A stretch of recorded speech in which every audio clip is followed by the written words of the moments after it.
UP BJP कार्य समिति की बैठक में मुख्यमंत्री योगी आदित्यनाथ का बड़ा बयान सामने आया। बैठक में कार्यकर्ताओं को संबोधित करते हुए सीएम योगी ने कहा कि बीजेपी के कार्यकर्ताओं को किसी भी स्थिति में बैकफुट पर आने की जरूरत नहीं है। ऐसा इसलिए क्योंकि हमने काम करके दिखाया है। प्रधानमंत्री नरेंद्र मोदी के नेतृत्व में बीजेपी के कार्यकर्ताओं ने 2014, 2017, 2019 और 2022 में भारी सफलता हासिल करते हुए विपक्ष को उसकी वास्तविक स्थिति तक पहुंचाने का काम किया था। सीएम योगी ने आगे कहा कि इसमें कोई संदेह नहीं कि 2024 के चुनाव में बीजेपी का वोट प्रतिशत पिछले चुनावों के बराबर रहा है। वोटों की शिफ्टिंग और अति आत्मविश्वास की वजह से कहीं न कहीं चोट पहुंची है। आप सबके सहयोग से हमने यूपी को माफिया मुक्त किया। हमने 500 सालों बाद राम मंदिर का निर्माण किया। यूपी में सुरक्षा का वातावरण है। पहले मुहर्रम में ताजिया के नाम पर घर तोड़े जाते थे, तार हटाए जाते थे। अब कोई मनमानी नहीं चलती है। देश संकट में है। पीएम मोदी का एक ही मंत्र है, सेवा ही संगठन है। हमने जाति और मजहब के नाम पर कोई भेदभाव नहीं किया।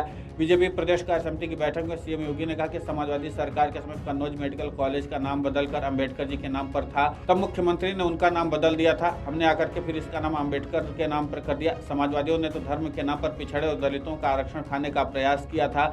सीएम योगी ने कहा कि चुनाव में समाज को जाति के नाम पर छिन्न भिन्न करने का प्रयास किया गया। आप सोशल मीडिया पर साजिश को रोक नहीं पाए, जिसमें विदेशी ताकतें भी लगी हुई थी। बीजेपी के कार्यकर्ताओं को क्या ये नहीं देखना चाहिए कि क्या षड्यंत्र चल रहा? अगर हम महापुरुषों के बारे में बताते हैं, पंचतीर्थ के बारे में बताते तो स्थिति कुछ और होती। सोशल मीडिया एक मजबूत प्लेटफॉर्म है। हम तो रामपुर और आजमगढ़ का उपचुनाव भी जीते थे, लेकिन इसके लिए एक एक कार्यकर्ता को जुड़ना पड़ेगा। हमें 10 सीटों पर उपचुनाव के लिए अभी से तैयारी करनी है। हमारा संकल्प ये होना चाहिए कि 2027 में बीजेपी की ही सरकार बनेगी।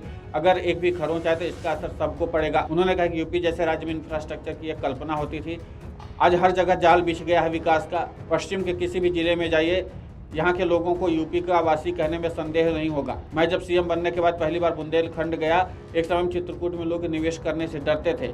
आज आप राज्य में कहीं भी जाए, क्या काशी, क्या अयोध्या, क्या विंध्यवासिनी, क्या आपको यहाँ पर सम्मान नहीं मिला? डॉक्टर लोहिया ने कहा था, भारत तब तक भारत है जब तक राम और कृष्ण और शिव की पूजा होती रहेगी। तब तक भारत का कोई बाल बांका नहीं कर सकता है। क्या इन समाजवादियों ने रामकृष्ण और शिव की परंपरा को कलंकित नहीं किया था? क्या अयोध्या को लहूलुहान नहीं किया था? क्या यही कार्य लगातार नहीं करते रहे? प्रयागराज में राजूपाल की हत्या होती, उमेश पाल की हत्या होती, क्या ये पिछड़ी जाति के नहीं थे?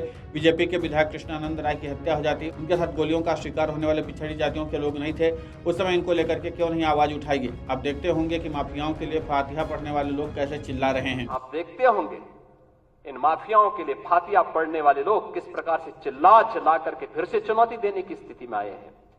और इसीलिए तो हम कह रहे हैं कि मोदी जी ने जो कहा था वो करके दिखाया।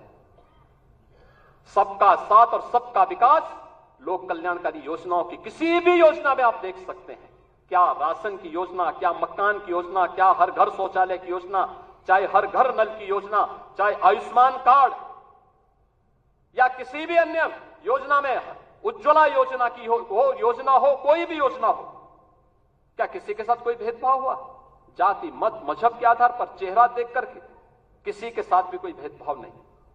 ये सारी योजनाएं बिना भेदभाव के हर तबके को दी गई। वीडियो डेस्क कमरुजाला.com। अगर आप ये वीडियो YouTube पर देख रहे हैं तो हमारे चैनल को सब्सक्राइब करें और बेल आइकन को दबाना ना भूलें। अगर आप Facebook पर ये वीडियो देख रहे हैं तो हमारे पेज को लाइक करें।